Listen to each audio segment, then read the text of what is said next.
Spend the day with me at Global Village in Dubai.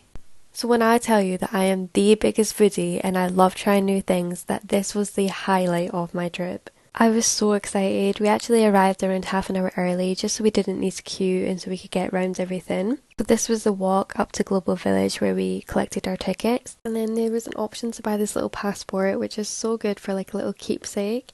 And then it's also like a fun activity for when you get in there. You have to like find all the stamps in each country.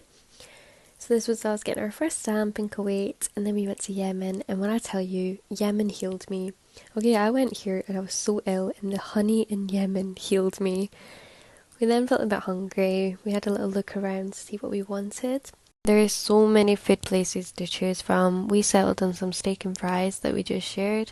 I seen this on TikTok actually, it was okay. We then had to try the mango viral ice cream, and it was really nice. I only got one bite from it though. And oh my god, this tteokbokki. Mm-mm. It was literally like tomato soup with rice cakes. It had no flavour, no spice, but we still ate it. We then paid a bit extra to come in here, but what is he doing? No, because I've just noticed this now. What is he doing?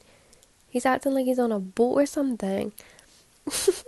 And then we went into this maze and we were in here for a while. The worker here was just smiling in the glass and I could see him in like 5 different mirrors and it was so creepy. And then there was this light room and then there was also like a virtual cinema thing where it's like you're on a roller coaster. But if you're going to do any, I would say do the maze or the tunnel.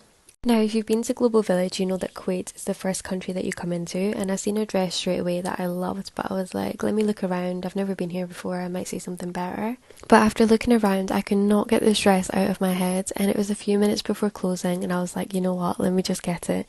Which meant that we had to run from one side of the world all the way back to Kuwait to find the stall and get the dress. Which we did, but the stall was closed, so one of the other guys had to phone this guy to come back and be like, they really want to buy the dress. When he came back, I'm so indecisive that I looked at the dress and I was like, do I even want this? But I ended up getting it. But does anyone know what fruit that was? Because it was dry as hell. And then we went to Pakistan, of course, and they had performers here as well. If this day wasn't already stressful enough, when we went to put the dress in the bag, we realised that none of us were holding any bags. We then had to retrace our steps all over Global Village, keeping in mind it is now closed. But before all that, we had birria tacos and dynamite shrimp, and we just sat on the grass because you know they charge you for not for parking, they charge you for like nice seating. So we sat on the grass and had this and it was unreal.